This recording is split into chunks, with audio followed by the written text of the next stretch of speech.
जैसे ही ईगल नीचे बकरी के बच्चे को उठाने आता है और बकरी का बच्चा एक लकड़ी के खंभे के साथ रस्सी से बंधा होता है, इसलिए ईगल उसे उठा नहीं पाता। फिर ईगल वापस उड़ता हुआ सीधा गुफा के अंदर चला जाता है और तभी उल्लू, बंदर और लोमड़ी ये तीनों उसका पीछा करते हैं। ये तीनों गुफा के बाहर बैठ जाते हैं जासूसी करने के लिए। जैसे ही ईगल गुफा के अंदर बैठा होता है, वह अचानक अपना रूप बदल लेता है। वह भेड़िया बन जाता है। तभी भेड़िया कहता है, आज के बाद इस जंगल पर मैं राज करूंगा। पर आज किसने हरकत की? मेरे शिकार को किसने बांध दिया था? कुछ तो समस्या है जंगल में। तभी लोमड़ी, उल्लू और बंदर उसे रूप बदलते हुए देख लेते हैं। वह तीनों भागते हुए सीधे शेर खान के पास जाते हैं और कहते हैं, महाराज महाराज, हमारे जंगल में एक खतरनाक भेड़िया आया है। उसमें जादुई शक्तियां हैं, पता नहीं कहां से आई हैं। वह अपना रूप बदल लेता है, ईगल जैसा बन जाता है और फिर सभी जानवरों का शिकार करता है। तभी शेर खान कहता है, बंदर, ये तुम क्या कह रहे हो? तभी लोमड़ी कहती है, जी महाराज, हमने अपनी आंखों से देखा है। फिर उल्लू भी कहता है, जी महाराज, मैंने भी अपनी आंखों से देखा है। वह एक जादुई भेड़िया है, कोई भी रूप धारण कर सकता है। तभी शेर कहता है, अच्छा ये बात है, फिर कुछ तो करना पड़ेगा। शेर गुस्से में भागता हुआ आता है और अचानक सामने से वही भेड़िया भी आता हुआ मिलता है। रास्ते में ही दोनों आमने सामने हो जाते हैं। शेर कहता है, अरे तुम वही भेड़िए हो जो जंगल के जानवरों का शिकार कर रहे हो।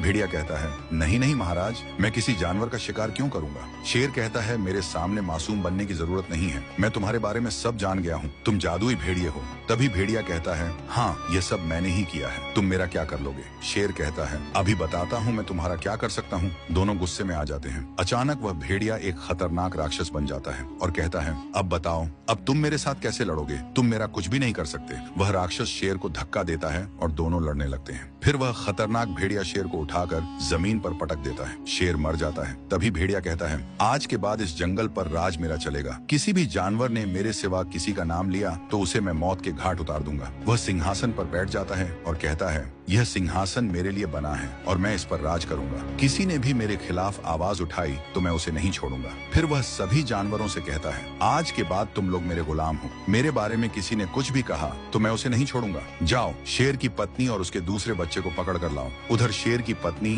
और उसका एक बच्चा, वे दोनों इस जंगल को छोड़कर भागते हुए जा रहे हैं। अगला पार्ट देखने के लिए वीडियो को लाइक और हमारे अकाउंट को फॉलो करें।